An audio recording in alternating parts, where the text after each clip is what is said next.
Artinya secara jadwal ini menguntungkan Indonesia. Kenapa?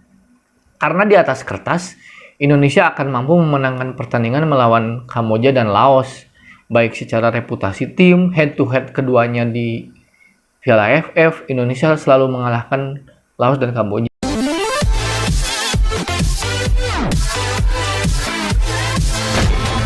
Halo semuanya, balik lagi di Kacamata Bola.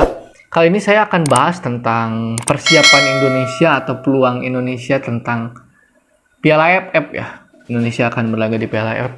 Piala AFF ini sedianya dilaksanakan tahun kemarin, dikarenakan pandemi COVID, maka diundur di tahun sekarang 2021. Jadi tetap bertajuk Piala AFF 2020 hanya dilaksanakan di tahun 2021. Indonesia sendiri tergabung di grup B, yaitu bersama Malaysia, Vietnam, Laos, dan Kamboja. Di pertandingan sebelumnya, Malaysia dan Vietnam telah berhasil mengalahkan lawan-lawannya. Malaysia mengalahkan Kamboja 3-1, sementara Vietnam mengalahkan Laos dengan skor 2-0. Nah, melihat peluang tim nasional di grup B ini untuk melaju ke semifinal sebetulnya masih cukup besar karena ada beberapa faktor yang melatar belakangi tersebut. Di antaranya Indonesia diunggulkan dengan jadwal. Kenapa diunggulkan dengan jadwal? Indonesia baru akan bertanding pada hari Kamis menghadapi Kamboja, sementara lawannya Kamboja baru saja bermain hari Senin kemarin setelah dikalahkan Malaysia 3-1. Itu artinya secara fisik, secara persiapan Indonesia akan sedikit lebih unggul lah melawan Kamboja. Kemudian di laga berikutnya akan menghadapi Laos, baru menghadapi Vietnam, dan terakhir menghadapi Malaysia. Artinya secara jadwal ini menguntungkan Indonesia. Kenapa?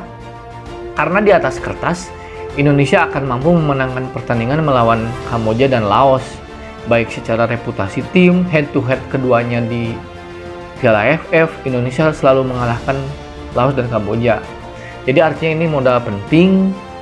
Ini harus menjadi awal yang baik. Indonesia harus menyapu bersih dua laga awal, karena jika mereka menang di dua laga awal, itu mental mereka akan bangkit, semangat mereka akan terus bertambah, sehingga mereka akan menghadapi lawan sesungguhnya yaitu Vietnam dan Malaysia.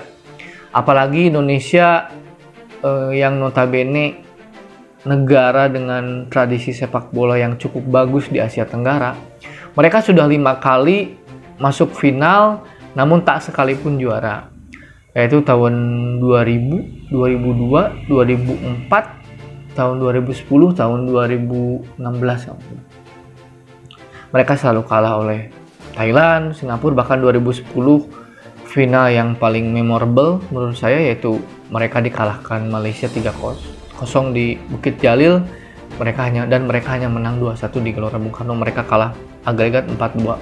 Padahal saat itu adalah salah satu momentum, adalah salah satu momen bagaimana peluang kita menjadi juara sangat besar. Mereka menyapu bersih seluruh pertandingan di fase grup. Mereka juga mengalahkan Filipina di semifinal home away. Tapi mereka ketika bermain di final sangat anti klimaks sekali ya. Mereka harus dibantai Malaysia 3-0, meskipun dengan berbagai kontroversi dan muncullah teori-teori konspirasi ini adalah pertandingan yang dipesan lah apalah, tapi ya Indonesia telah kalah oleh Malaysia dengan agregat 4-2. Nah, dan tahun ini adalah momentum kebangkitan timnas karena mereka dilatih oleh Coach Shin Tae-yong, yaitu pelatih yang membawa Korea Selatan mengalahkan timnas Jerman tahun 2018 di Piala Dunia lalu. Shin Tae-yong juga terkenal dengan ketegasannya, dengan disiplinnya. Bahkan kita beberapa kali di media melihat para pemain Indonesia diajari bagaimana caranya passing yang benar, diajari agar tidak terlambat, diajari bagaimana disiplin dan lain-lain. Itu kan merupakan sebuah budaya yang bagus ya untuk sepak bola kita. Bagaimana pelatih sekelas sekaliber Piala Dunia, melatih timnas kita, dia harus menyesuaikan diri dengan kondisi lapangan di kita, dia harus menyesuaikan diri dengan kualitas pemain di kita, sehingga beberapa kali kan kita lihat Coach Shin Tae-yong marah karena pemain kita passingnya gak bener ya. Itu kan sebuah peningkatan lah, artinya memang ketika sebuah tim ini akan melakukan akan menghadapi sebuah turnamen, itu bahkan hal-hal yang sangat mendasar seperti passing, dribbling, timing, dan lain-lain itu akan menjadi hal-hal penentu. Karena kita tahu salah satu kelemahan pesepak bola Indonesia itu kan kadang passingnya nggak akurat, timingnya tidak pas. Bagaimana kita melihat Egy Maulana Fikri? Dulu ketika dia bermain di timnas junior, beberapa kali kita melihat Egy timingnya tidak pas gitu. Kapan dia harus dribbling, kapan dia harus passing. Sekarang kan dia bermain di Liga Slovakia kalau nggak salah. Kita melihat permainan Egy semakin berkembang ya. Dia terlihat lebih simpel lah mainnya. Itu kan bukti bahwa gaya permainan sepak bola di luar negeri dan mungkin kedisiplinan, taktik dan lain-lainnya itu sudah lebih maju dari kita. Nah, kehadiran Coach Sintayong ini membantu timnas Indonesia untuk membenahi hal-hal tersebut. Dari skuadnya pun yang dibawa ke Piala AFF ini relatif cukup muda ya. Banyak sekali debutan-debutan yang mungkin baru main di laga resmi. Bahkan caps tim nasional terbanyak saat ini dipegang oleh Fahrudin. Kalau saya nggak salah 37 caps. Itu bayangkan pemain senior seperti Fahrudin usia 32 tahun baru memegang caps 37. Apalagi yang lain, mungkin Evan Dimas sudah cukup banyak lah, sekitar 30-an. Tapi kan banyak pemain-pemain yang masih minim caps seperti Ricky Kambuaya kan masih minim caps. Terus juga ada Asnawi Mangkualam yang lebih sering ketika di timnas junior, mungkin di timnas senior baru sekarang-sekarang. Dan hampir semuanya ya itu pemain-pemain debutan.